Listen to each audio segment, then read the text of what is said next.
Smacking on some candy. Oh, you got it. You got it. Just talking with OC. I'm your host, OC. We on the podcast without a name. Yay! It's Big AC the one. I'm over here smacking on some candy. The Bears are smacking on the Packers. The Rams snacked on some Panther. Man, what a day of football it was. Hey, first of all, Bryce Young showed me something. I didn't think he could come back and perform against them LA Rams twice. yeah, I didn't yeah, I yeah, didn't yeah. think it was a legitimate exploitation of the Rams' weaknesses the first time they played them. But I'm smacking on some candy. Yeah, the, And the Rams the Rams got out of there. Uh, they got out of there with with some good momentum change at the end. hey, They got out of there with a momentum change. they did, but I'm gonna tell you what, their hearts was beating in the fourth quarter. Yeah, yeah, Man, yeah. their hearts was beating in the fourth quarter, and But the, and they should have been. but the quarterback on the other team and the play calling Yeah, was garbage. When you in a position to win something, yeah, you have to dig deep into a man, play call in your play call. And I think they don't run the football enough in those yeah, situations because you got to balance, keep them on their toes. Balance, yeah, balance. That's yeah, what the word I was looking for. You still got to be balanced. no doubt, no doubt. I'm gonna say like this. I don't know how it is that Jordan Love was able to turn it. First of all, Packers lost no calls from him. He was balling tonight. Jordan Love was balling, but how come it was when they really needed to sustain the drive and put the game away, they couldn't do it? I don't know. That is one of the things that be missing me too. I'll be wondering. You get up to these points, you up Yeah, 24-3 come on, halftime, 24-3 and getting the ball back at halftime. and getting the ball back at halftime. What are you planning on doing different that's gonna Man, keep you out of that end zone? come on, And I'm gonna tell you, it's Lafleur, not being balanced. It's not being balanced. Lafleur, How many times he threw the football? come Look on, at how many times he threw the football. man, time after time. And you know what I noticed is every time Josh Jacobs got stuffed on first down, he went away from the run completely. Man, stop that! Stop that! Stop that. Put the man in a good position to get some yards. Don't just You run know it up what? the gut. And this is where I'm gonna go ahead and applaud my head coach and give him his flowers, man. Because one thing about Kyle Shanahan's stubborn ass, right, is you can stuff the run on first down. He gonna hit you with it again. Yeah, yeah, He yeah, might even run on third down. yeah. No, You know because it's going the down and distance is going to allow it. exactly. You see what I'm saying? And even if he had a long to go, he was going to have to. He's going to have to run the football. You got to run the football, man. No doubt. No doubt. And I'm gonna say like this: it's important to run the football, and this has been this theme has been reoccurring in football a lot lately. It's important to run the football in the first quarter so that you hit runs in the third and the fourth quarter. Even when you think that the run ain't working, oh, it's working because them Yeah. dudes got to chase, they got to hit, they got to push, they got to grind, they got to get in the trenches, right? Mm-hmm. And the more times you go ahead and batter ram into that defense, I don't care how good they are against the run, you setting your offense up to probably have a little success going down the road. Look, I think we got a special guest, ass man. Is he coming in? Yeah, he'd be in a second.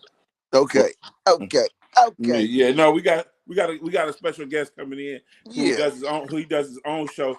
man. When the Niners or the Warriors win or lose, he come on with a great take. He got a great take on sports. Now, He's very articulate and he gives it to you in a way where you yeah, really can understand what he's talking about. no I doubt. think he left out the room, but when he popped back up, man. The first time I heard one of his takes was on the radio. I was in traffic Okay, one time, yeah, and he called into the radio show and was talking to Greg Papa, I think it was, right. and they had a debate, actually debate on some of the things that was going on with Bay Area sports, Okay, and so yeah. Uh, with no further ado, Let me see. Hey, We're gonna do this. We got him in right What's up? now. What's going on? Can you hear I love it. What's up? Yeah, I hear y'all good, man. How y'all us? doing? man, it's good, man. I got my guy in here. Yes. Yes, sir. What's going on with you? Oh man, a little bit of nothing. Just finished watching that game. I know both of y'all was tuned in to that Yeah, epic comeback, and it was show enough an epic collapse by the Green Bay Packers, man. A collapse. man. No doubt. The one thing that they proved is that LeFleur does not have what it takes Well, to close it out. hey, AC, I'm glad you brought him up because I really think his job is in jeopardy after this loss. Mm, I wouldn't be mm. surprised. You know, because it was Especially already. after Ben Johnson came to his inaugural little press conference and said, "I'm looking forward to whooping his ass twice a year," and did it. Yeah. Well, you know what? I mean, the thing with Ben Johnson, I think he was pressing a little bit earlier Yeah, as a play caller. I think he was trying to force the issue. I think they should have yeah, went for three earlier yeah, when yeah. that fourth down call. If they go for three back then, the game, they end up winning it, but I think you got to get points in playoff games. You can't Yeah, leave no doubt. still. No doubt. You know what's funny, right? Is he's really the one of the coaches that's spearheading this movement of the analytic driven, decision making. Yeah. That's all good and everything, but at the same time, there's a structure to football, especially when you get to playoff time, that you got to stick to the script, man. And you like you say, you want to give a heavy dose of the run. You want to make sure that your defense is keeping it in front of them, and like that's more important than trying to go for the splash play when you get to playoff time, because the key is to not make the mistake. Everybody thinks it's about making the big play, but it's really about not making mistakes. Well, you guys know a couple of years ago when the Niners went to the Super Bowl and they played that NFC Championship game against Detroit, Dan Yeah, Campbell, he went for a couple fourth downs. yeah, They have and kept us in that game, and we was able to come no back. doubt. It was up big in that first half. We came back and ultimately won that championship game to get to the Super Bowl. Man, no doubt. It's funny too, right? Because man, I was putting out some music around then, and I was fooling with a dude from Detroit. So Okay. we was back and forth real tough during the game, and during the first half, I was taking the lumps. I was like, yeah, it's cool, man. Yeah, Y'all out there getting it, man. But y'all just know that y'all the brand of ball y'all trying to play, y'all kind of cop that from us, yeah, right? And he was like, oh man, no, this is the Detroit thing, and I was like, okay, got to beat the best to be the best though, and like at the end of the day, I'm gonna tell you like this: I'm glad we kind of sprinkled the Niners in there, man, because like what I'm seeing out of Shanahan this year, I'm actually seeing something that this I almost think this is their best chance to run one. Well, you know what? Yeah, this has been his best coaching job so Yeah, far in this regime with him and Lynch. I yeah, think the fact that all the injuries that we had throughout our blue chip players and yeah. for the team to be 12-5. Yeah, we had that hiccup last weekend against Seattle. Didn't Yeah, really go up, but I mean, we still got to action that winning in Philly tomorrow. I think no doubt. inclement weather may pose an issue because we know Brock Purdy don't really hold the ball when it's wet that well. Now But let me ask you a question. yeah, It always throws me off because he went to Iowa State, right? yeah. And Iowa State, they got that kind of weather, no doubt. Yeah. Did they play in a dome? Was they home stadium a dome No, or outside, I mean, that's a good point you bring up, AC, because he was putting up numbers? yeah, and he played big time college football. I mean, he was in He the did. Big Ten. He played against a lot of blue chip teams, and he had a comeback. I believe in his junior year where they was down like 21, and he Right. came back and won that game. And I watched that game because they was playing, I believe, Penn State, somebody, Yeah. and he won that game. And at the time, I didn't think we would ever have him as our starting quarterback. Right. But I said this white boy could fling it, He could play. So He could play, man. something missing back then. Yeah, no doubt. So every time we get to talking about inclement weather and his performance, I'm like, man, why can't he do what he was doing when he was playing in Iowa? Right? Yeah. Because I mean, shoot, when you looked at it, I mean, I think, shoot, he was rated in the top 20 passers his last 2 years as a starter. Yeah, in definitely. in the nation. And man, you talking about all these Trevor Lawrences and whoever else was playing at that time. He was right there sticking it and moving with the best of them. Yeah, he was. And you know, I mean, you got to look at what happened in the draft. He fell to the Yeah. last pick of the draft, and Man. now with that big contract, got the bag. Right. Suffered turf toe this year, but he Man. been healthy. And you know, I give us a puncher's chance tomorrow. I think we a live dog. No doubt. And I'm gonna tell you why though, right? Because man, injuries happen. Like one thing you saw was this. It was a lot of Bears getting hurt in this game. Oh yeah, Right. definitely. I mean, a lot of cats getting wheeled up out of the stadium, and I'm like, man, that's kind of new territory for them. They gonna have to figure out how to be next man up and do that at a high level. Well, Or, you know, getting back to this game tonight. Now we seen what Caleb Williams did all year. He had 6 come from behind wins no prior doubt. to this win tonight. And me and my cousin, we got a little parlay going. We Right. went off on a parlay ticket. So I took Carolina and the Rams over, which it went over. Yeah. And he took Bears money line. So when it was 21-3 in the first half, Yeah. it was like, man, we not even living the fight tomorrow. Right. Yeah. Right. Look what I tell him. I said, bro, Caleb Williams will come back in this game. I don't know if Yeah. they're going to win, but he's Right. going to give them a shot, and they Right. pull it out, man. Yeah. You know, it's funny. He actually seems to play his best ball when he's behind.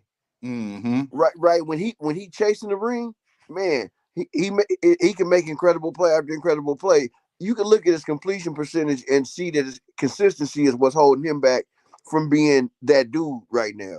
Because them ridiculous throws he made, man, he made a play where it looked like he was skipping and hopping or something, and falling over to the side, dog. And I mean, threading it over the top of the linebacker off balance like that. You know, not too many people making them kind of plays. And What you so do? Go ahead. I would just love to see him be able to pull it together to add another 10% to his completion percentage. Because man, he'll be getting talked about like Mahomes if he could. Yes, What you do most is what you do best. The Bears, doubt. the Bears been doing playing this type of football. Yeah. Yeah. That- Yeah. So I when I was looking at the first half, I was like, okay, all you gotta do is score some points. Mm-hmm. Hold on to the Yeah. ball and score some points. And so they did that. They put themselves in a position to win the game. And I always thought that the quarterback for the Green Bay Packers is not that type of that 2-minute type of offense quarterback. He's not there yet. He's not Yeah. Man, there. actually, So, Jordan Love was looking good before the center got hurt. but I'm talking about when you have to get your team down to score within 2 minutes and get Right. that score. He's not either they wasn't calling the right plays or he's not that guy yet. He can be that guy, but he's gonna have to learn how to be that guy. So Yeah. I gave the nod to Caleb and I was like, wow. I sit here and like, turn the channel, turned it back, and was like, wow. To me, again. the difference was play calling. Yeah. I'm not gonna lie. The play calling looked like Caleb Williams' coach had full trust in him to go out there and get it done. Yeah. Well, you know, like I said in that first half, I think Ben Johnson was pressing as a play caller. No doubt. In the second half, he didn't have a choice but to let Caleb Williams get loose and throw the ball because they was behind. Right. But you had touched on earlier, AC, man, that throw that he made on 4th and 8, where he Man. to his left, Man. linebackers falling down, man, that was a wild. I mean, it's only probably 3 quarterbacks in the league that make Come that. on. Man, probably him, Josh Allen, and Mahomes. Yeah, Healthy. That's exactly. it. Those are the other 2 I was thinking about. You hit the head. Yeah. Man, and I mean, like, you know, I love Joe Burrow's game, but he ain't that kind of quarterback. He not so athletically gifted. Thanks for everybody that's checking in with us live. Man, we got Ike in the building. You know, it's your main man, Big AC the one. I'm talking with OC. And talking, man, for sure, man. But yeah, I appreciate y'all bringing me on, man. Yeah, I was gonna, get on tomorrow. OC had hit me yesterday early in the week, and got at me about coming on with you guys and Man. telling them I check y'all out, man. I tune in. I'm an avid watcher. I love y'all commentary. I love how y'all, bounce off one another, man. And we just some cats that grew up together, and what we doing right now is what we do in the Crest or man. You do know that. You do know that. What y'all think about that firing all of these coaches being fired?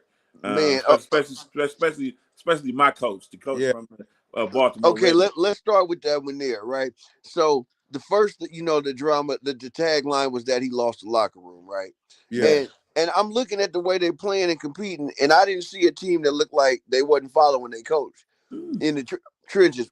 Yeah. What really came out in the watch that I saw was that him and Lamar had some odds, and the organization went with with they franchise quarterback over their long time head coach.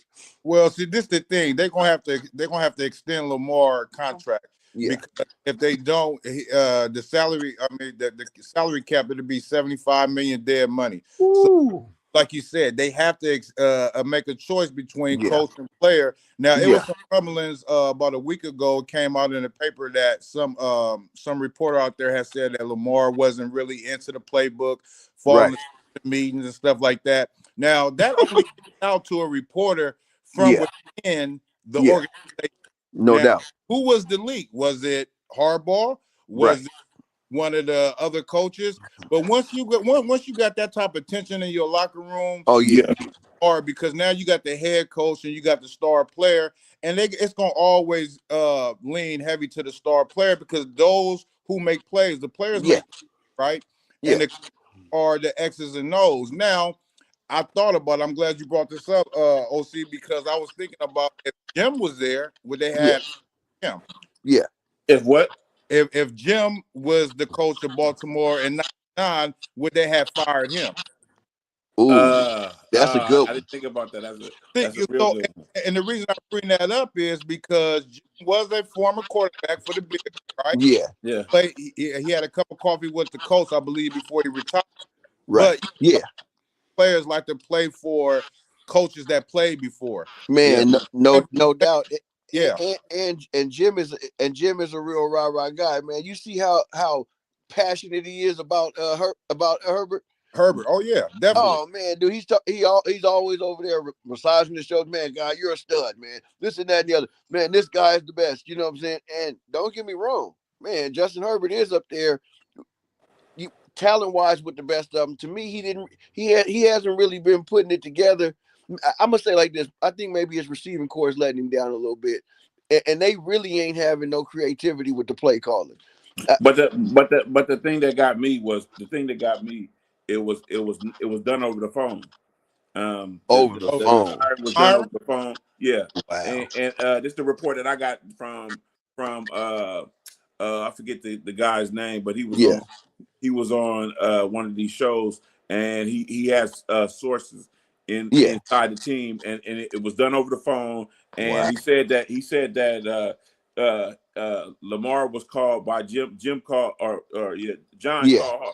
called his quarterback, asking him if he wanted, what you think about me standing around, and he Right. was like, okay, I'm with it. But then Right. something happened, and Lamar, they saying Lamar had said that they told the front office that he didn't want him there no more, and so that was a Right. backdoor type deal. This is what they try to paint the picture as, like that. But me personally, what I think is when you're somewhere for a number of years, let's say Yeah. 18 years, Yeah. like he was.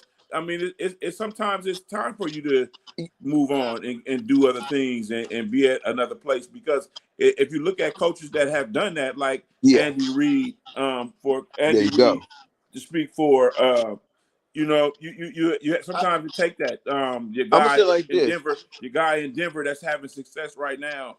Yeah. Yeah. You Sean know, Payton. Sean Payton. You know what I'm Yeah. saying? It's time for you to go. It's time for you to hang it up, because that Hey, no doubt. it's not going your way. It's not going their way. Right. And you're and quiet as it's kept, you're unhappy with some players. Right. Period. Like their commitment to the program. Yeah. I'm gonna say like this. I don't feel like he lost the locker room. I do feel like he had lost Lamar quite a bit ago. Yeah. The play calling sequences, man, and like I'm gonna say like this. It was getting stale, but I do feel like John Harbaugh is the hottest, probably coaching candidate out there on the market right now. One other head coach I wasn't too happy about seeing get fired was Raheem Morris too. I felt like the Atlanta Falcons really closed the season out strong. If anything, as much as I like Michael Penix Jr. and I think he got the potential and the ability to be a long-term starter, he let the team down this year. When you look at the kind of performance that Kirk Cousins was able to put together, and he's just a basic stand in the pocket quarterback. It ain't like he did nothing else special, but what he did was he kept the team on schedule. Yeah. Right. Penix was looking for the big shot all year, and I think he's gonna have to learn how to check it down a little bit. And like that's something that you get over years of experience, and getting to play. So hopefully he do get some reps. But I didn't like seeing Raheem Morris get fired, man. I thought they closed the season out on like a 5-6 game winning streak. They did, but the thing about Penix, he has suffered 2 ACL injuries in college. Yeah, so, absolutely. Third one, I think that the reason why they let Raheem go is because he was giving him the vote of confidence to be the starter over Cousins, and then they had to keep Cousins because of that big contract. Exact, man, dude. To be paying a backup $40 million. Yeah.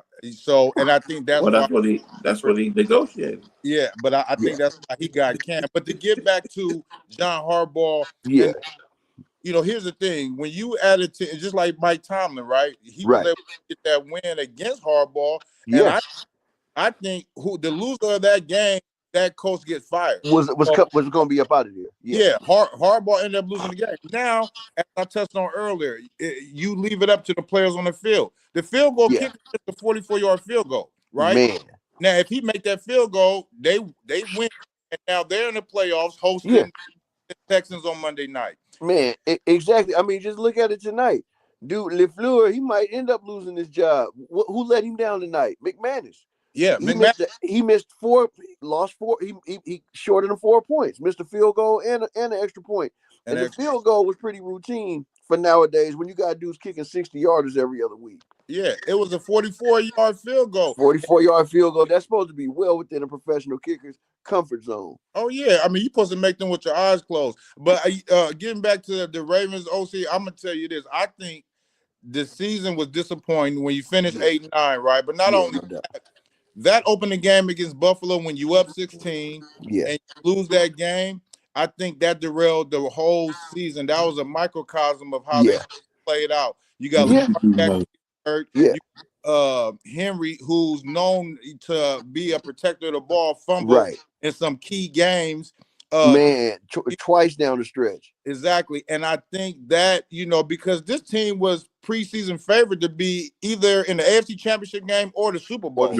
No doubt. So for them to finish 8-9 and not to win the division, that was the reason why Harbaugh got let go. And like I said, I thought that whoever lost that game, even Mike Tomlin, because and I'm gonna tell you why. Though, right? I thought that whoever lost. I'm on board with all of that. I'm on board with all of that. I like to think that the last couple of years they underachieved from what their expectation was, and I'm gonna tell you the truth. I mean, it's hold on. It's a what have you done for me lately business. Regardless of how long you've been somewhere, it's moves that's gonna be made. They may even get rid of Lamar Jackson. Yeah, maybe, but when you go ahead and show him the vote of confidence to cut your head coach over him 16, 17 years, I think the ownership is behind Lamar. What I will say is this: the last 2 years down the stretch, it seemed like Lamar took some key games off that I felt like, dude, if you're really trying to win a championship, you go out there and you make you appear in them games. Exactly. Yeah. It was some games where he was okay. They say he coming back from a hammy. Then play from the pocket, dude. But you the best shot out there with your arm, your whatever. But go out there and play because you an MVP caliber. You know what I'm saying? Talent. The reason why I say what I say is because his contract has to be renegotiated. Yeah. That's the only reason why I say that. If his contract wasn't in the situation that it's in, regardless of the vote of confidence that he got from the front office, he has to negotiate. Right? And if he don't negotiate, like if it don't go like it's supposed to go, he's got to go too. Well, he's his own agent. He don't have an agent. That's what I'm saying. That's what I'm saying. His mama take care of that. But what I'm saying is if he'd rather be somewhere else, those negotiations is not going go like this. Look, I don't want to lose y'all. I'm gonna go plug my phone in before then I get right. come off camera for about a minute. All right. All right. Oh, good. So, OC, what you think the Bears' chances look like going forward? I think the Bears got a good chance going forward, but Yeah. they're gonna have to not start so slow. Right. No doubt. Most definitely, because you playing some other teams that could really cook. I Yeah. mean, you got the Rams offense left in the game. You got either the Niners or the Eagles left in the game. I mean, shoot, Seattle can cook. I mean, all them teams can cook. So, like, yeah, and shoot, going into Seattle, you definitely can't afford to start off slow. You cannot, and it's going to be a big game changer deal if they do. If they want to start off like that, no that's doubt what's going to happen, and they're not going to go too far. Seattle got the most dominant looking defense to me out of all the teams right now. Yeah. But see, it comes down to that, like y'all say, that play calling, man. The play calling, and it comes down to these players at these positions recognizing what they're supposed to recognize, because it's been a lot of people that have it's been a lot of people that have blown coverage. Yeah, right. But it was so many blown coverages tonight against the Bears. I'm in the second half. I'm sitting there like, bro, I swear they say it's a blown coverage every other play. Blown coverage, and so what that tells me is that they need to watch some film. No doubt, and be in better position. And I mean, shoot, not only are your players out of position, but it seemed like maybe some of the schematics wasn't right too. Like you say, play calling, man. Like you got to be a defensive play caller just like you got to be an offensive play caller. He wasn't really mixing up them coverages enough to confuse Caleb Williams. Caleb looked real comfortable. Bro, I would have been covered coming after. I would have been coming after Caleb. I would have been coming after Caleb. I would have been coming after that Green Bay quarterback. I always forget his name. No doubt, Jordan Love. I would have been coming after him with a pass rush. And I wouldn't have just been in prevent defense at that point in the game that they was at. I would have been coming at him, man. Let's get this. Because he was damn near carving them up. You get an injured player, that's a 10-second runoff. Bam. Then you get another penalty that backs you up and takes your offense off schedule again. And one thing I'm gonna say is, like, Jordan Love can sling the ball, but Green Bay, there are no drop back 40 time type of team. Yeah, like their offense ain't even set up like that. You know what I'm saying? And like when you run that kind of scheme, you got to incorporate your running game, to a heavy dose and degree. That's like being a boxer that's not jabbing. That's not using their jab, bro. And you keep getting beat to the punch when you throw that hook. Why won't you throw the jab? Y'all still hear me? Y'all hear me? Yeah. Okay. Yeah. Back strong with it. So, what I wanted to talk about tonight is the game of the week with tomorrow, which is that 49er game. I think that 49er game is going to be a test of how far y'all want to go. Right. You know what? It's going to say a lot about how far we are prepared to go in this playoffs, right? Yeah. I feel like we're going to come up out of there with a win. It's funny. I was listening to some Philadelphia media earlier in the week because I like to see what the opposition is talking about too, and not just get drunk on the 49er Kool-Aid, right? And it's funny. Their fan base feel like this is going to be a cakewalk for them, right? I feel like they better stop that. I feel like Brock Purdy want to tear that ass up. Yeah. Well, let me tell you this. Let me tell you this about this game. I wanted to touch on. I know we get to the Carolina and Ram game in a little bit. Yeah. But as far as this game tomorrow, now there's one thing about the Philly fan base. Right. They will turn on you in a hot second. In a hot heartbeat. Hey, if y'all remember on Black Friday, day after Thanksgiving, when this same Chicago team that just beat Green Bay tonight, they went in there and ran for over 200 yards. Yeah. Both backs had 100 apiece. Yeah. And that Philly crowd was boo-hooing them all. So, hey, let this Niners squad get up 10-13-0. Yeah, for real. You're going to hear those boo birds, and then Sirianni and company will start pressing. Yeah, they will. And I'm going to say like this. If there's any team in this playoffs that ain't set up to drop back and just pass the ball, it's them. Yeah. It's them, and they got explosive. They got explosive receivers. But I'm gonna tell you what, man, Hurts got a sweet deep ball. But his intermediate throws, he don't really got that like in and over touch in that intermediate game. So they leave a lot of plays on the field. You know, a lot of routine plays on the field. Man, Well, if Saleh can figure out a way to come back to hit him in the mouth once or twice while he's dropping back, we won't have to worry about him too much. Well, see, this is the thing in that game. We're gonna have to steal some possessions, right? No because doubt. they rested their starters in week 18. Yeah. They ended up losing to Washington 24-17. But Right. you got a healthy Saquon Barkley. I mean, Right. arrested Saquon Barkley. You Right. got arrested Hurts, Devontae Smith, as well as AJ Johnson. So, Right. you know, these guys are going to come in with a lot of gas. They're going to come in with a lot of momentum. Right. Like I said earlier, the weather's supposed to be play a part in it as well. Right.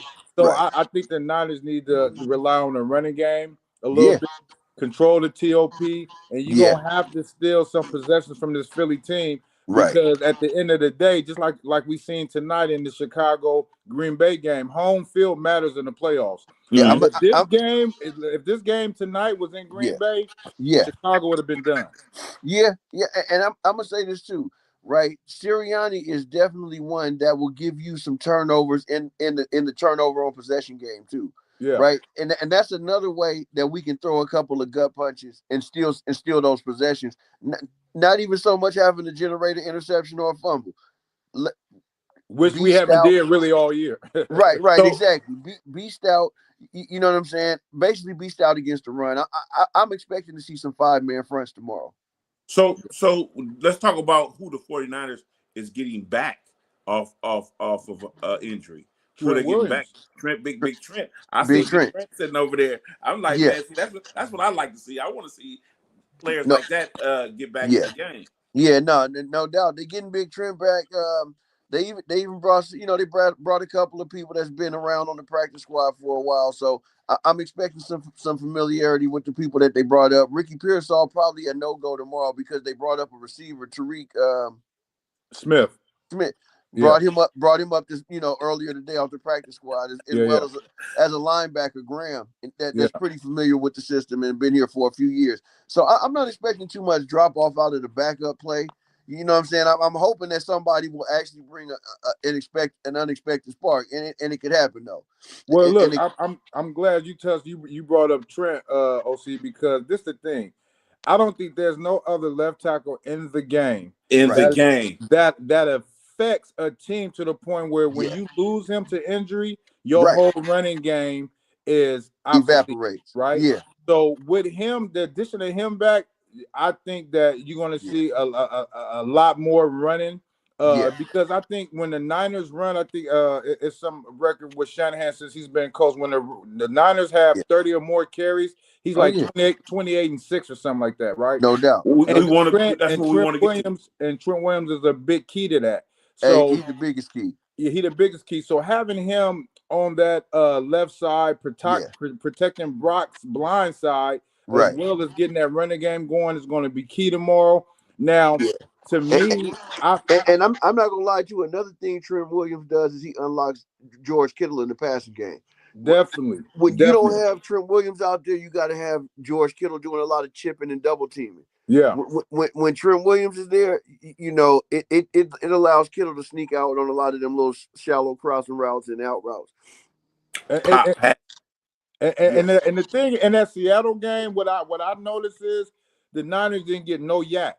The Niners have been they've been holding their hat for generations, man, for decades, getting yards after the catch. And when you see Kittle get stood up and stopped in his tracks, you know that it's something going on, right? No doubt. So this team didn't have no yak. And don't get me wrong, Seattle has a hell of a defense, but to win that game 13-3, it felt like it was 30-3, really. Yeah, exactly. Exactly. It was closer than it looked. Like you said, closer than it felt. Because it felt like we got nothing done all day. Well, no, the 3 plays that stood out to me that could have been momentum swingers. The fumble that Darnold had. The bounce off. He wasn't able to fall on it. Yeah. Then The CMC. The CMC going through his hands. But the biggest one to me, the backbreaker, was a 3rd and 17 run that they got for 19 for a first down. Because that right there, that takes all the wind out of your team. Not just your team, but your crowd. Yeah. Your No, you're right. crowd is deflated by a team getting 19 yards on a run because Seattle was conceding the punt. They were just trying to run and get about 5 or 6 yards and punt the ball. To get a little space. And the Niners gave up 120 yards in that first half. Yeah, man, that's ridiculous. But they had been showing that in prior games. In that game against Tennessee, they gave up 7 a pop. In that game against we kind of shut down the Colts running game with Taylor. But Chicago ran on this a little bit too in that 42-38 game. Yeah, they did. And that's why I said I think we'll be seeing Saleh employ a few 5-man fronts and really mix up those looks and not just go out there with a 4-man base every time. Because he got to do something to mix it up. We don't when Michael Williams went out, of course, Bosa, like you say, man, some real blue chippers, man. And Michael Williams was having a hell of a season, our 1st round pick. Yeah, before he went down this year. So like, man, with the catch that went down, I can't. Saleh's doing a hell of a coaching job. You know what I'm saying, of his own. Well, see, this is the thing. I think Saleh, he's going to be definitely a candidate for some head coaching jobs coming up. I mean, I think it's like 6 or 7 coaching jobs or vacancies open.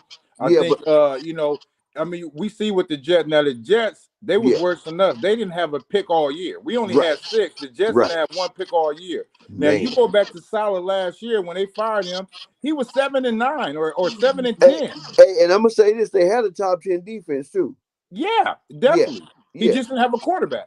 Exactly. He just didn't have a quarterback.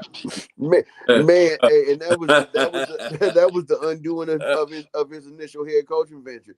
I know the Cardinals have already asked for the authorization to interview him. So have the Titans. Man, it's something to be said. It's something to be said when the old team hire you back. That's it. Well, something to be said. But you know what? It's not even that, OC. I'm gonna tell you what it is. It's the humbleness of Saleh to say, "Hey, I had my cup of coffee in New York. It didn't work out. I had success with the Niners. Let me go back here, eat this humble pie, and get back to what I do best." Man, and why not? And I'm gonna tell you what, I was really looking forward to seeing him with a season of calling plays with Fred Warner running the green dot on that defense. When he went down, I'm gonna tell you that's when the wind went out of the sails on the defensive side of the ball for the Niners. Exactly.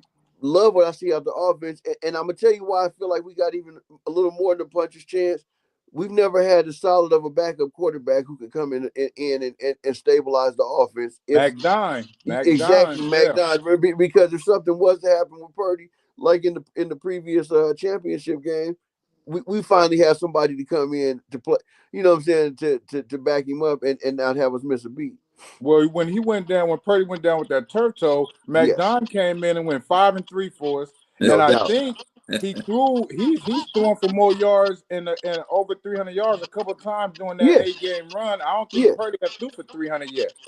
No, he did. He did. Okay. I think 2 games ago he went for like 320 and had them 5 touchdowns. Yeah, okay. So step back. Well, today we want to talk about the Rams and Panthers. Okay. Matthew Stafford, he threw the ball 42 times. Yeah, he did. Yeah, he did. And you know what? 42 times. Man, and he's built for it. I'm not even gonna say they built for it. He's built for it. You know what I'm saying? That's all they used to do in Detroit when he was on the team. But look who he got to throw the ball to, man. You got Puka the man. Hey, he an alien. Hold on now. Look, hold on. We grew up together, right? So when we back in the day when we used to call niggas aliens, that meant nigga you was a weirdo. You was a weirdo. But when we called that nigga alien, that means something special. Yeah, he's a freak, bro. That dude, man. Hey, that man is. It's like you want to say, well, I don't even see how he gets so open, or I don't even. But like, bro, he came in with the savvy of 10-year veterans. And like, man, he went to school with Fred Warner, brother. I mean, him and his old Fred Warner and his older brother was tight, so they already connected. And man, you can see that pedigree when somebody been exposed to the professional game before they get there.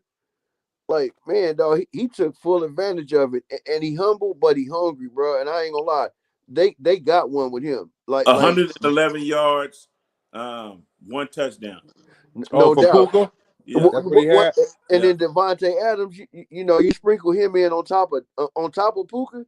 72 yards. Yeah, and he was a little he was a little rusty today, first Yeah. game back, you know, after Yeah. injury. So that was to be expected. He dropped a couple balls. Yeah. But I'm gonna tell you something about Puka, man. Puka Nacua, those 50-50 balls that you throw up, they more like 80-20 for him. They 80-20. 8 out of 10 times he gonna come down with that Yeah. ball. He got the strongest hands I done seen in a receiver. Yeah, no doubt. And he may not be the quickest, he a little slow foot, but he remind me, and I don't want to, I'm not making this comparison, so y'all don't jump down my throat. But as far as Jerry Rice Jerry Rice was a 4 or 5, right? Right. He didn't have the breakaway 4.2, 4.3 speed, but when Jerry Rice got in space, he beat you every time. And Puka has that same ability. But see, you know what though? So you just saying, you just talking about the ability, not The comparing ability. to just the ability. Yeah. No, Yeah. that's one of the things that he had. But this is what I want to say too, though. Every tick of his time shows up on tape. You know what I'm saying? Yeah. On the field. Like some cats running 4.2, bro, and their game speed look like 4.6. Yeah, exactly. Right? But his 4.6 looked like a 4.3 when he pulling away from you. I've never seen him get run down. No, and there's a thing about him too. He plays with a cerebral approach. So him and Stafford, they on one accord. So it be times where everybody in the stadium know it's going to Puka, and they still get it to him. They still get it to him. But like you say, he's so ridiculous on the 50-50 balls. And on top of that, right, like, man, he fully understands that his size is what he's using, right? Bro, his body positioning in front of you, like, he box out like a power forward. I like that they pairing. I like that they pairing with the Palo Alto kid, Adams. I like how they pairing with him. He's from East Palo Alto. Y'all know that, don't you? Yeah, EPA. So now, look, Adams led the league in touchdown reception with 14 and missed the last 4 or 5 games. Yeah. So he could have had 20. Now, do you think he's going to McVay and being like, man, dog, when we get down in that red zone, I need to be the number one? Nope. No, I think it's because if you look at Puka had a lot of yards, but I don't think he had double-digit touchdowns this year. No, he didn't. Yeah, he didn't. No, but you gotta understand what you got on your time on your side on your offense. I don't think he can go to him and say throw it to me. His actions that have been put on display that says you better go to that. You better go to that guy down there. I'm not gonna lie to you. Devontae Adams is always his whole career. He's had one of the best get-offs. I'm talking about just getting off the line, press man coverage, whatever. Dog, the way he sets DBs up, bro, is like he could probably do this till he about 45, 50. Man, bro, he ain't even winning routes with his speed or nothing. He winning routes really with the velocity of his get off. Yeah, and the thing about Devontae Adams, he runs precision routes to the point where he makes the DB he put him on skates. Yeah, you know no doubt. So he got great hands too, as well as Puka. So Stafford got 2 1A and 1A receivers out there, and you don't have that. Like back in the day, the Niners had Jerry Rice and John Taylor, and John Taylor didn't get a lot of shine because the Rice was so prolific, but John Taylor was a beast. John Taylor was a beast. I'll never forget that. Pick your poison. Monday night. Pick your poison. Against the Rams. That Monday night game against the Rams. Look, I couldn't even get it out. Yeah, but you already know it was straight ridiculous. Let me take a second. I just wanted to wave back and say what's up to Deborah. You know, she always tap in. Oh, yeah. But, man, and I know she love when we talk Niners. So yeah, I can't see the feed. I only see you and AC right now, Sam. Yeah, sure. I can't see no comments or anything, but that's it's good though. Yeah, but bro, but like you say, John Taylor, bro, was so ridiculous. I ain't gonna lie, he almost could have been the Super Bowl MVP, the second Super Bowl him and Rice played together. Against Cincinnati? Yeah. Against Cincinnati, man. Yeah, like dog, man, Remember, he he was, caught the skinny post from Montana to seal the game. the one that put the game away. He put it Exactly. away. Yeah. Man, and I gotta say, like, I swear that Roger Craig don't get his due, man. I want to see Man. get in the Hall of Fame. I swear, I think that fumble against the Giants in the playoffs haunt his whole career. But look, and Sam, I don't want to get off on a Niner tangent on your space. So we gonna get back to Carolina and the Rams. But I just gotta say this because you brought up Craig. Man, it's a travesty that this man is not already in the Hall of Fame. Bro, I agree. First to do 1,000, right? Bro, and that's the mark.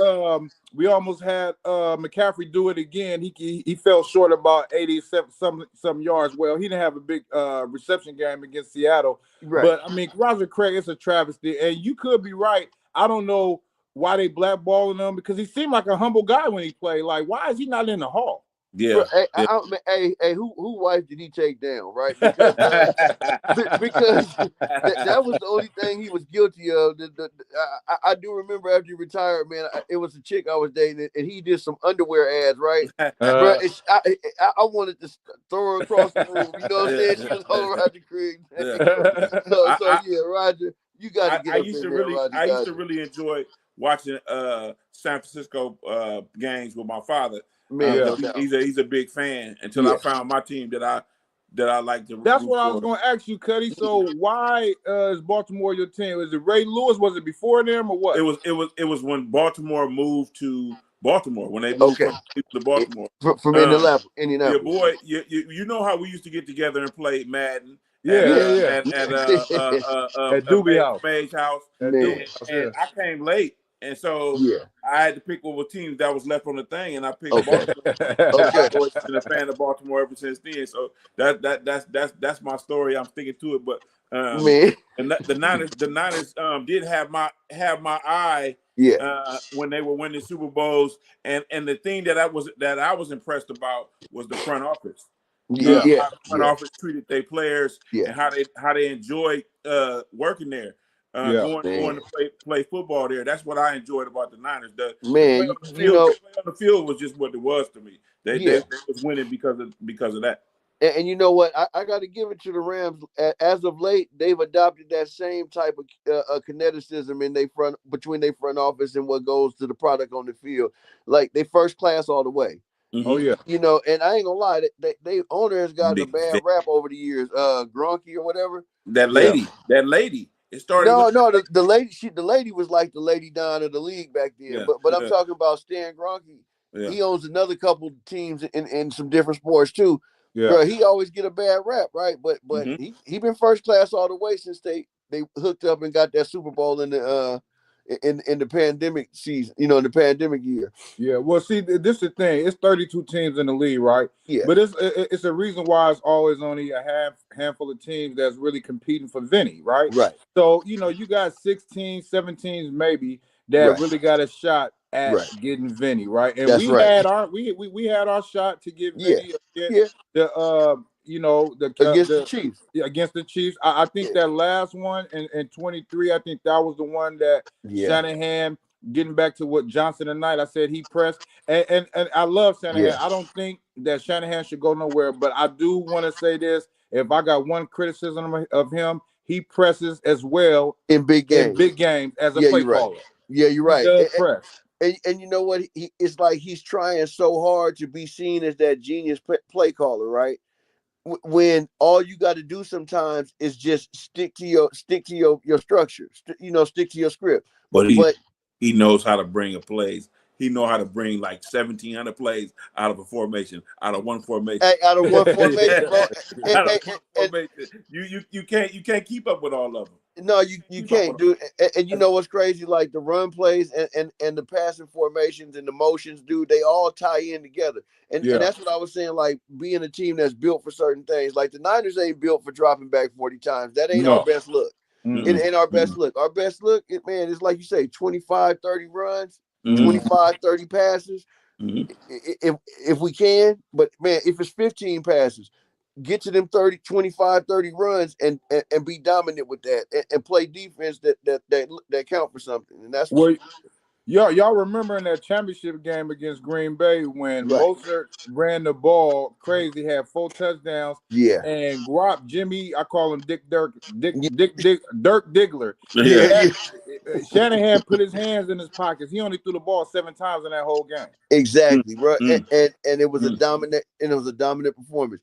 See, like I think he needs to stick to it. Stick to his suit when he get there. Because when you try to switch it up because you're playing the big game, bang bang, no mercy. You know it there. Yeah, but when you try to switch it up when you're in the big game, that's when you basically don't you don't live up to your cue. You Well, know what I'm see, saying? this is the thing about Shanahan, and especially in that Seattle game last Saturday. Yeah, So, the West Coast offense is scripted plays. no doubt, First 15, 20 plays is scripted. no Thing doubt. about Shanahan, you have to deviate from the script when you Right. see that it's not working. What- It wasn't working against Seattle. Right. They was aggressive, and you got to counter They that was. aggression. You got to Yeah. run draws, counters, Yeah. quick slants. He didn't run none of that. Oh, see what I tell you. I said, man, we got our ass whooped in the trenches both ways on Yeah. this one, Yeah. and we did, Yeah. bro. They line play had us looking goofy, and there you go. Big Trent wasn't there. Mhm. You know what I'm saying? And Mhm. of course we can. I don't make no excuses. The defensive line didn't show up and win no battle neither. So you can't get whooped in both phases. No, and we got thoroughly outplayed. I tip my hat to Seattle, me and too. that coach over there, Yeah, he a good one, man. and he is a good one. And I'm gonna say the fact that they only scored 13 points shows the job that Salah's doing. Yeah. Oh Yeah. yeah. I always say that. I always say Like that when that teams, man when teams, bend but don't break. yeah, yeah, Teams touch yeah, the red zone. We do always seem to make a play, and that's why I say yeah, I think Sirianni's gonna give us a couple nuggets. We just got to do Yeah. something with it when we get yeah. it. So y'all know that Young he threw the ball 40 times, 264 yards, Right. a touchdown, Over interception. Carolina. Yeah, for Yeah. Carolina. Okay. Yeah. 40 times. Bro, hey, and I'm gonna tell you what, I didn't know he had it in him, man. Not to go toe to toe with Matt Stafford, but he really did had his team in position. I was watching that. He came down to that last 2-minute drive, man, and I knew Stafford was gonna do it. I really almost turned the game off because I'm tired of seeing the Rams do what they was about to do to them boys. And I was like, yeah, get ready to get y'all heartbroken on your home field because them dudes is coming. Well, let me tell y'all this about that game. I'm glad we pivoted back to it because Young, I mean, he probably big as me. I'm 6'2", he probably Right. 5'10", but we both probably weigh 180 pounds, dripping wet, right? Yeah, I mean, he not a big guy, but he got a big heart. No doubt. And No the thing doubt. about it is, they go into this game as a 10.5-point home dog. Dog, yeah. That's why I told my cousin I was ready to take the points because I'm just like, this is a playoff game. You can't give a team. Yeah, they finished 8-9, and that Right. NFC South is garbage. Right. But and you touched on it earlier, AC. Atlanta did play great going down the stretch. I think they won their last 5. So the fact that Morris got fired was surprising to me as well. Yeah. But getting back to Young, I think that they gave the Rams everything that they can, muster earlier today. Yeah. And if the Rams lose that game, I don't think the coach is on the hot seat, but they're gonna have to reevaluate some things because they got too many blue chip players out there to lose to a Carolina team twice. They went into Carolina earlier this year and got upended, and Stafford threw those couple picks. Right. And I think that changed the whole MVP momentum. I think he got it back. Now I think he's my MVP. Because Drake May was making too. Drake May was making a run for it, but I don't think they played enough top competition for him to beat Stafford out neither. So did Stafford? Did Stafford? He ended up with what, 48 touchdown passes this year? Yeah, 48 touchdown passes this year. Wow. Yeah. That's a pretty historic season right there. And I'm really surprised, man. It wasn't nobody too close to him. You know what I'm saying? I think Drake May might only threw about 35 TD, tugs this year. Now we're gonna talk about this. I don't know y'all want to touch on the games outside the Niners and the Eagles, but I like the Chargers as a live dog.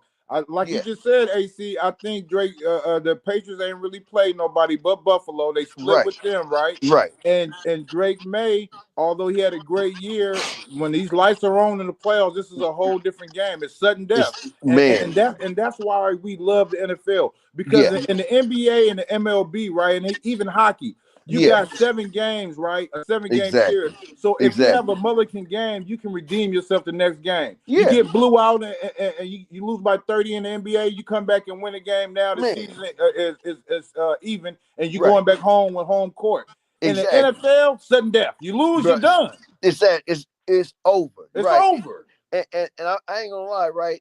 The college Heart football broke. playoff is kind of drumming up that same kind of drama, What right? y'all Like, think about Indiana, man? I didn't think they was gonna thump Oregon like that. bro, No. me neither. But because Oregon was my pick to try to win the Natty this year, right? But I'm gonna tell you, Indiana is for real, and that boy Mendoza, bro, he is the most sound quarterback prospect coming up out of college this year. Yeah.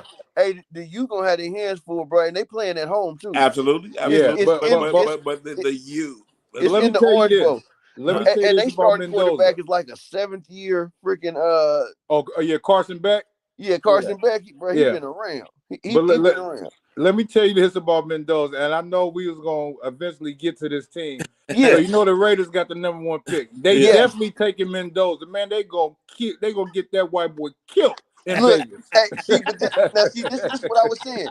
They need to take Mendoza, right? But the next 3 picks need to be offensive linemen. Straight up. But this is the thing, and I was talking. I touched on this earlier about it's only a handful of teams out of the 32 that compete for Vinny every year. Right. This is why the Raiders don't, because you take Gentry out of Boise State, right, who plays in the WAC. Who, of course, he gonna run for 2,000 yards in the WAC. Of course, he gonna have 30 touchdowns in the WAC. Exactly. But do you think that gonna translate to the NFL? No, where bro. Motherfuckers is twice as big as you and twice as fast as you. And hit them linemen, them defensive linemen, and them linebackers ain't no joke, bro. And he playing behind the absolute worst offensive line in the entire league. Hold on, y'all. Hold on. Somebody in my garage. Hey, Matthew Stafford threw for 457 yards against Seattle this year. Yeah, I believe that. And probably 4 touchdowns? Don't say hi. What was it? It was 3 touchdowns. 3 touchdowns. Yeah, bro. Yeah, you know what? These are my grandbabies, y'all. They want to say hi. Say hi. Hi. This is Kaomi and this is Kaja. Say hi, girl. No, you know. All right, y'all go. All right, love y'all. All right, love y'all. Y'all be safe. Call me when you get out there, okay? Man. All right. The circle of life. Yeah, man. Shit, I got 4 of them, and 2 of them, they here with me. They finna go visit my mom. Yeah. But no, as far as the Raiders, man, and we got some real cutties that's Raider fans. Man, one in mine is Doobie. You know, we all love Doobie. But the Raiders, man, it's just futility. Like I did my live a couple weeks ago after we beat Chicago. Right. And you know, I just had to just touch on it because I'm like, you know, it's been 30 years, and I get it. We ain't won a Super Bowl in about 30 years ourselves, but at least we compete. At least we've been to 4 championship games and 2 Super Bowls. The Raiders finished 2-15 or 3-14 this year. Yeah, and Pete Carroll had to go. They paying $50 million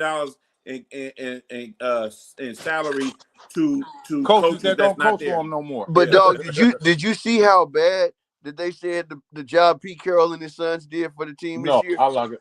But they wasn't even giving out instructions for what the philosophy was in they position meetings and things of sort. You know, the teams that we talking about that's getting at it for Vinny every year. But not only do them players know what to do, but they know where to be. They know what the coach wants out of this play. They know what the concept is. It starts at the top, right? It starts at the top. So Mark Davis, the only reason why he owned the Raiders because he Al Davis' son. Exactly. He don't know one thing about the game of football. At all. And then now the Raiders, they was always the poorest team in the league. They Yeah. moved to Vegas, get that brand new stadium, which is a dynamite stadium. Me and my No doubt. wife went to the I Kendrick love it. I Lamar, love it. Right. I love it. and I love it. SZA when they was on Concert. tour out there last year. Right. Man, Yeah. that stadium is Bomb. immaculate. Yeah. But I mean, this Raider team from the top down, they Man. don't run the organization the way you need to be run. Right? No. They got all this influx of money, but you're not making the right draft choices. And then, like you just said, OC, you paying $50 million to coaches that don't coach your team right now. They don't coach Man. right now. And I know they Really. say coaches' salaries don't affect the salary cap, but it just shows bad business practices and not really being willing to follow through on the decisions that's going to make or break your organization. I think it do affect your salary cap indirectly. I think Okay. because how they do money in the NFL, they Yeah. put money in trust, right? Yeah. So they can Yeah. get that interest, so they can pay some of these players the money that they're supposed to pay. Oh yeah, no. So I mean, indirectly, all Yeah. of that money that's going out, it really affects what they can do and how they can moves that they can make. I No, mean, that's just me. no. I do know you're right because there is a level of profit sharing between these teams. Like Yeah. teams that's in them smaller markets, and they got them teams that like Jacksonville when they was first getting on, right? Yeah. They had some trouble filling the stands. You know, now they got a hell of a team. I mean, that's one of the teams I think are really dark horse this year is the Jacksonville Jaguars. Jacksonville, my favorite to come out the AFC, if you ask me. No, bro, no doubt. I mean, like, Because and the reason I say that because I think the light finally went off for Lawrence.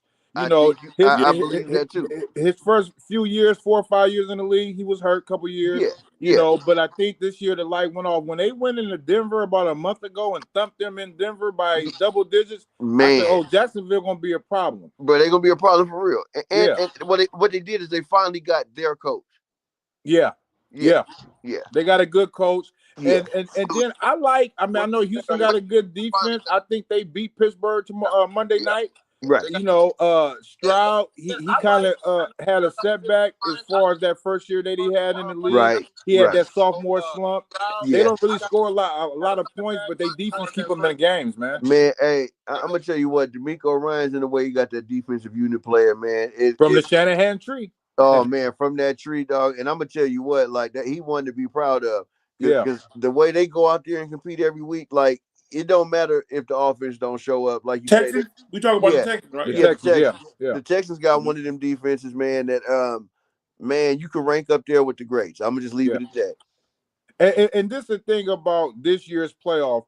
You know, we talked about college football, right? You got new blood in there. You know, Miami haven't been to a championship game in a while. Indiana, I mean, not in our lifetime. I think the last time they've been to a championship game was in the 20s or 30s. The 40s. And now you got the same type of thing going on in the NFL. Right. Now you got KC out, right? Mahomes not going to be able to be in there no more. Baltimore out. You know, Allen with Buffalo, although they're in there, they got a tough game. They reeling too. They reeling. Jacksonville. They got a tough game against them.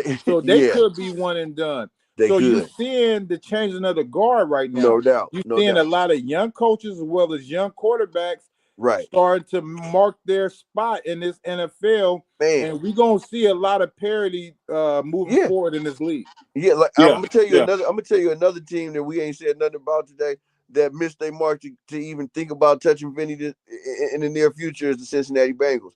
Remember, they went up against the Rams in that Super Bowl, right? And Joe Burrow duel it out with anybody. But at the same time, like, they didn't put enough pieces around him, and now he talking shit. He ready to get up out of there. Well, you remember Joe Burrow is the only one to beat Mahomes in Kansas City. That's what I'm saying. In that AFC Championship game, Kansas City was up big. Burrow brought them back for the right to go to the Super Bowl. And people forget that Rams, they won that Super Bowl with Darnold, but that game was 23-16. It was a one possession game. For real. Cincinnati could have got their first Vinny. They could have got him. And I'm gonna tell you that squad and having that talented quarterback, the chance to get one with Burrow, I think is over because I really do think he won't up out of there. Well, see, even getting back to Baltimore, we talking about. I think John Harbaugh, a hell of a coach. he Yeah. put himself as the #1 candidate to get a job, right? Yeah. But sometimes after so much time, you just need a different voice in the locker room. Well, I think it's the same thing going on in Pittsburgh. Yeah. Mike Tomlin, are you just good enough to get us to the first round, the wild card round, and then get Right. out there? Because if they lose to Monday night, I think his job's still gonna be in jeopardy. Because what do you do at the quarterback position? They always got a good defense, but Yeah. Aaron Rodgers not gonna play till he's 50, is he? No, No. Yeah, No. I think this is his last hip hoorah. You So what think do so? you do after him? You gonna have to draft him. You have to get a quarterback. I'm not gonna lie. I thought that Aaron Rodgers came to Pittsburgh with the intention to play 2 to 3 years. Okay, depending on what they do Monday. So if they lose Right. Monday night, you think he come back next year? No. I don't think he come back next year. No, because you got to think about wait. You think about OTAs. So are you saying you think about training camp? Does he want to really do that again? But okay, so are you saying he's not gonna have the desire, or they wouldn't have him back? Pittsburgh, a little bit of both. I think Pittsburgh got to understand what direction they going in. Are we getting younger? Or are we gonna stay at this stagnant position right here? Well, I would say this. It depends on how far they go. Okay, right? Because if they got home field Monday night, so they can win against Houston, right? Because we know Houston don't score a lot of points. So let's say they get to that. That's a we know Rodgers can sneak you. Yeah, he can sneak you. So let's say they somehow find their way in the AFC Championship game. Okay, that's the only way I see maybe they come back. That he come back and Tomlin keep his job. Yeah. But if they lose, because to me they shouldn't have won last weekend. I think that field goal kicker, and that's the thing about the players, right? We talk about coaches losing the locker room or needing a different voice. If he make that field goal, it's a whole different discussion right now. So the deodorant has been sprayed. Yeah. No, I feel you. No, you're right. Yeah. No doubt. And, hey, I mean, shit. They say everything happened for a reason, and all things happen in their season. I guess, like you say, it was just over for the Hardball Nation. You know what I'm saying? But he's gonna definitely land on his feet. And I think he's going to the Giants. I was just about to ask you, what do you think is his next job? He wants $20 million, and he wants a $10 million budget for his coaches. And guess what? I think the best job openings is the Giants, because you got Scatterboo as the running back. You got Neighbors coming back. Yeah. And then you got the young quarterback out of Mississippi. Where did he go? Mississippi? Yeah. You got Jackson Dart. Jackson Dart. So you got your 3-headed monster out there. If Neighbors can stay healthy, I think I watched Scatterboo last year in the college playoff, and I said whoever get him, he's gonna be a game changer. He's gonna be he reminds me a little bit of Jerome Bettis, a little bit quicker though. Right. If it was me, I want to be like Sean Payton. I want to go somewhere where it's going to be tough. I want to go somewhere where our cap room is fucked. I want to go quarterback room. I want to go fix it. That's what I want to go do. So if I was him, I would go to Miami. Atlanta, Miami. Good. Okay. I would go to Miami. That was my next choice for him too. Now, but what do you do with Tua though? What do you do with Tua? You convince Lamar to come down here to Miami. So you want to move the coach and the quarterback to Miami? That's where Lamar from. Lamar from anyway. So you convince him on the low and say, man, don't negotiate with them. Come see what we got to offer down here. Let's do any given Sunday. I'm taking Steve and Willie Beeman with me. Stephen Willie Beeman, yeah. I hear you. But I guess he could take Snoop Hunters down there with him and win some games, right? Yeah. I mean, on the real, we looking at Lamar being on the move. Maybe the backup quarterback is on the move. Understand the system that Harbaugh's gonna want to run. That's what I'm saying too. Huntley. Yeah. This is a business. This is a business. Yeah. They don't get comfortable with you just because what your name is and what you didn't do for us. Right. Well, not and him and Lamar didn't fell out, right? So why not take your backup quarterback who look more than happy to come start for you? Yeah. And I'm gonna step on a bigger limb. Baltimore need to go call John Gruden need to go get Gruden from Gruden Grinders and put him as a head coach. Okay, So yeah, we was kicking this around in the private chat a little bit. So you want Chucky to come back and run Baltimore? What you think about that? Chucky. What you think about that, Cut?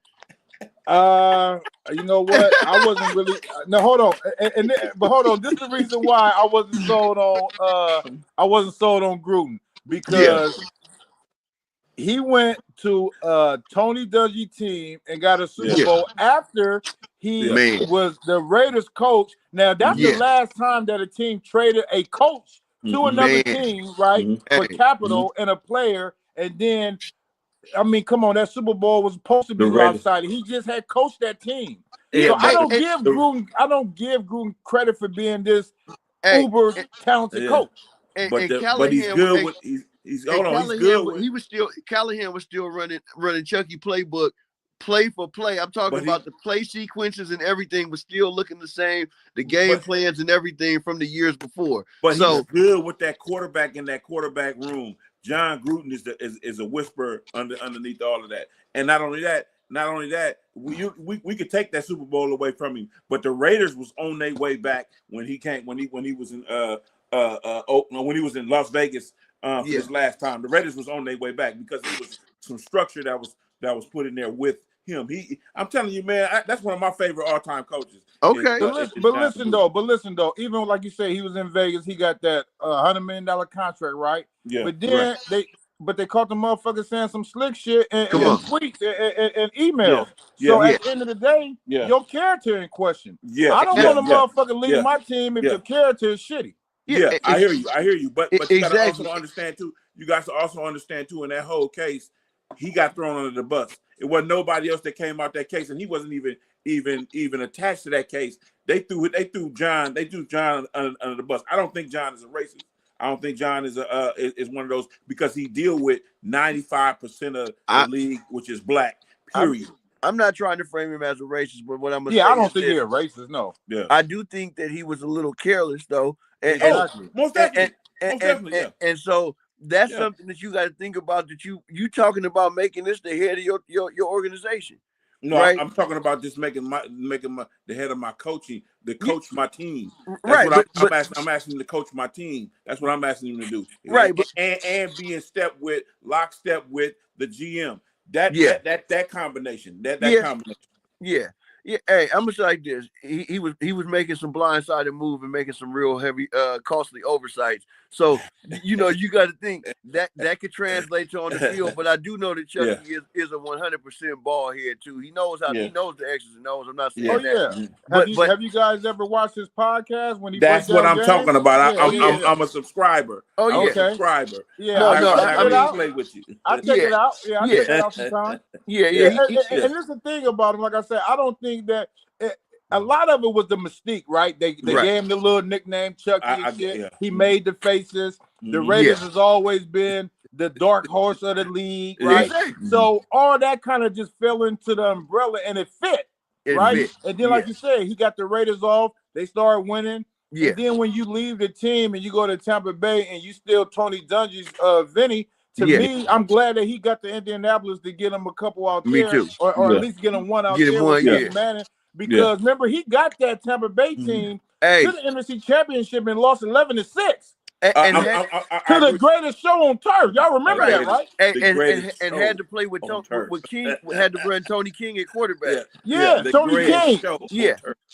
And that was the most competitive 11-6 championship game I seen in my goddamn life. Hey, for real though. But I think the Baltimore, they're gonna go young. I think they're gonna go just like they did when they hired Harbaugh.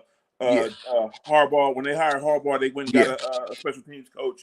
I think they're gonna go young like that and try to put it back together. And I definitely think they're gonna go with a young offensive mind, somebody that's a real up and comer. You know, I hope they don't go with Cliff Kingsbury. That's all I'm gonna say. Before we get up out of here, I just gotta say, y'all, don't forget to share and like this podcast without a name. Man, we got Ike in the building tonight. This shit, come on, man, talk about baby. Yes, sir. Yes, sir. Not to be jumping off, but I just had to say all that before we got up out of here. I appreciate it, man. Hey, and like you said, man, y'all tune in to Reigns Reaction. I will be getting down, man, this weekend, definitely after this Niner game. Well, just after Yeah. the slew of games, we got 3 games tomorrow. Right. I didn't see that first half of the Carolina and Ram game. I was at work. I caught the second half, and I wasn't surprised to see that the Carolina Panthers was in that game. Because, like I said, I just didn't think that they deserved to be a 10-point home dog. No, they did, and they sure didn't play like it. They earned. I think they earned some respect around the league, and people really got a chance to find out who Bryce Young really is tonight.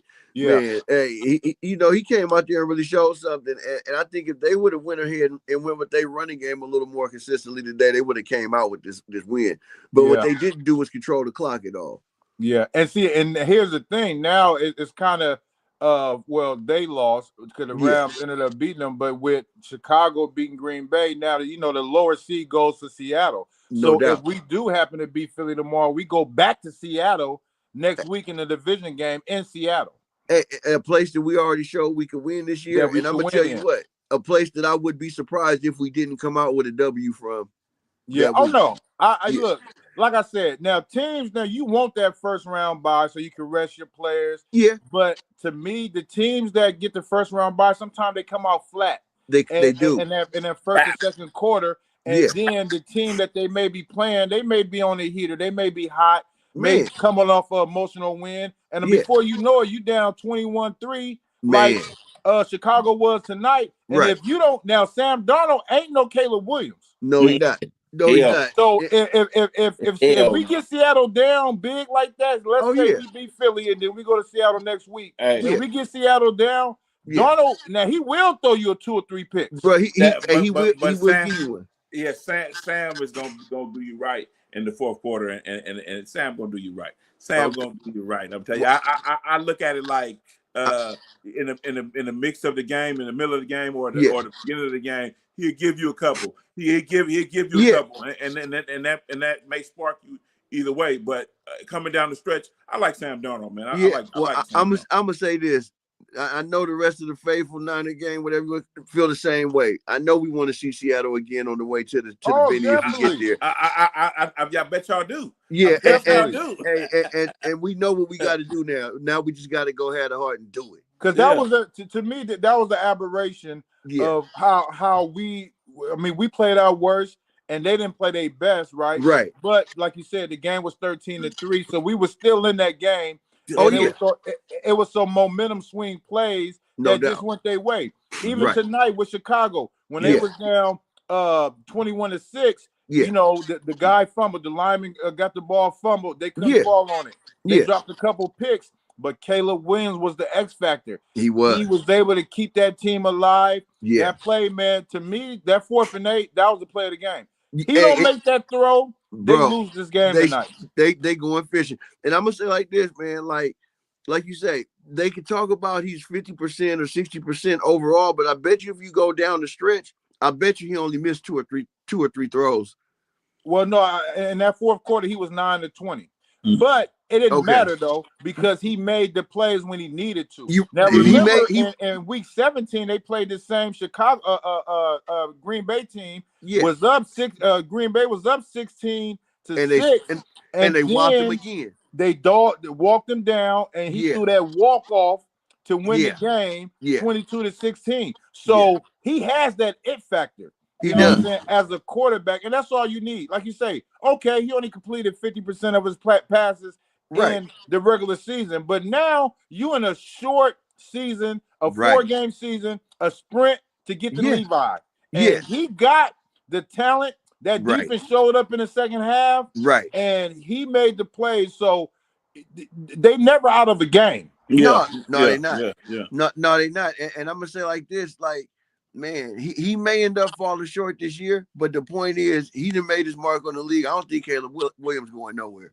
Oh no, and to be honest, I watched him at SC, but I thought the hype was a little bit too big on him. Now I felt so too. The light went off this year for him. Yeah, it did. I think he's in his 3rd year. He's going to be special. Can y'all write in and tell the Niners to burn those uniforms that they played in? Oh, the black ones. Yeah, I'm gonna tell you burn those, man. I'm gonna tell you what. I like the motherfuckers. I was trying to give him a chance, but since we only wore them once and we lost, Yeah.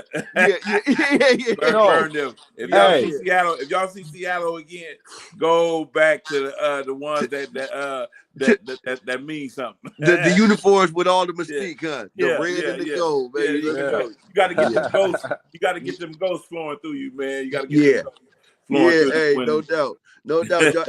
Hey, till the next time, man. It's your nigga from that end. And I'm All out. right. All right. Areem, I'll see you, man. For sure, man. Reigns Reaction, man. Y'all tap in, man. Love y'all. No cut. doubt.